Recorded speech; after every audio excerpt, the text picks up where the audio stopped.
Hi, everybody. Welcome to week 4. We're looking at research design methodologies. And then I'm going to show another little video on fun with statistics, and we'll kind of go through that. But the idea is to compare and contrast the differences between quantitative and qualitative research methodologies or designs. And then for you this week to select an appropriate methodology for your research proposal, which we'll talk about it and then justify it. So let's go through what we've already accomplished so far. So you've already done these things. So we are on formative assessment 3. Our first formative assessment, which goes into your broader research proposal, was your literature review. I asked you to review 7 to 10 articles, write paragraphs, or review the literature, kind of thinking about what's my thoughts? What am I interested in? And after you do, what am I interested in? Then you're thinking about how can I, what do I want to know about it? And so your literature review kind of helps you to helps you to problem solve. Is this an area I'm interested in looking further and proposing a potential research study? Doesn't mean you're married to it or anything like that. It just means this is what we're practicing. Then you've identified your topic. So if you've done a literature review, you've identified a topic of interest. You've created a title, and your title is always a work in progress. If you don't have a cool, sexy title, it's okay. You might by the end of your study or by the end of your proposal this semester. You've created research questions. So you've identified the topic, and then you're asking yourself the question, what do I want to know about this? What is the research that I want to look at? And from that, you're going to create your hypothesis. Now we're on the methods section or the methodology section. So in this assignment, you're going to outline the research methods you plan to use. Now, each of these are paragraphs, okay? I'm not telling you what to do because you're going to have one created research proposal that potentially could be 7 to 10 pages or 15 pages. Who knows by the end. But in this piece of it, you're outlining your research methods that you're going to use to investigate your research questions and test your hypothesis. So you're going to need to justify whether you're using qualitative or quantitative. It is not, as a first go around, I don't necessarily think you have to do a mixed method where you have some qualitative, some quantitative. But whatever you choose, you need to explain how these choices fit with your research goals. So you're also going to consider, what are you going to use? What kind of tools are you going to use? What is the technique? Are you going to do a survey and hand it out at a fair? Are you going to create a questionnaire and give it to everyone in athletics? So then you're looking at the tools, the techniques, and then the data sources you're going to use. Now, we're not getting deep into statistics. This is mostly research design and methods. So you just need to know you've already taken a stats class, or I'm going to recommend you take one. But the other piece you need to do is you need to ensure reliability and validity for your findings.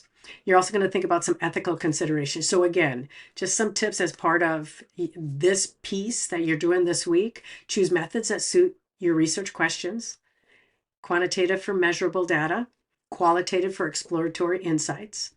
And then justify your choice of the methods look for some of the studies you've already looked at, or find a study that has an idea of the type of method you want to use and cite that this week.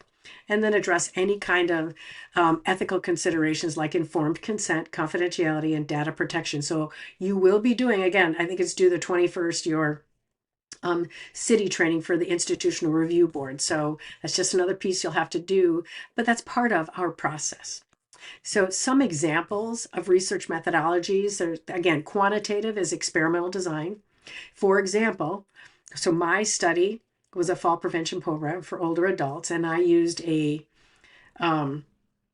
intervention group was based out of Colorado. I had 6 sites, and they were based on counties in Colorado, and each had a class. So there were 6 classes of 15 to 20 people. No, we had 25 total, remember, or 26 total. So it just kind of depended how many finished. But and then we had the control group, which was here in Illinois, and they had 24, remember? And I had two sites here. I had Wesley Willows and I had a local rec center. There, in a quantitative method, you're going to use surveys with closed-ended questions, yes, no, ones that you can create data. Data meaning like 1 is yes, 2 is no, or something like that as you put it into an Excel spreadsheet or SPSS. And you're going to do a statistical analysis of numerical data. The other method is a qualitative method where these might be case studies. You may say, this class of 10 participants, this is their information, and these are some of the questions and interviews that I did with them. I had the control group. This is some of the questions and responses I had from them. You do interviews, do focus groups, which is a smaller amount. You may do ethnographic research and observations, where you're actually observing what's going on. And then, so again, here's some application examples. Quantitative measuring effects of training program on athletic performance. Qualitative, exploring athletic perceptions of coaching styles.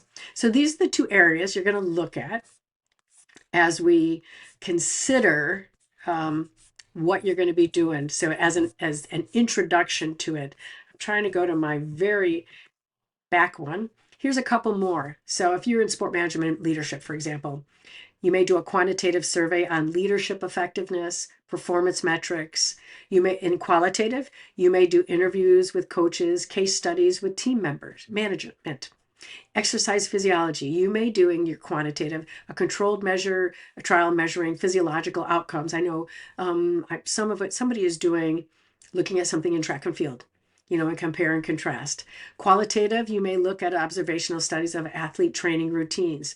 In your master's degree program, it's not a problem for you to be in one master's degree program and actually do a research proposal that fits more in another one. Totally okay.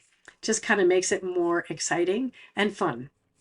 And then next week, we're going to look at types of research, different kinds of research, and you'll actually be finishing your city training, and you'll be working on some other stuff.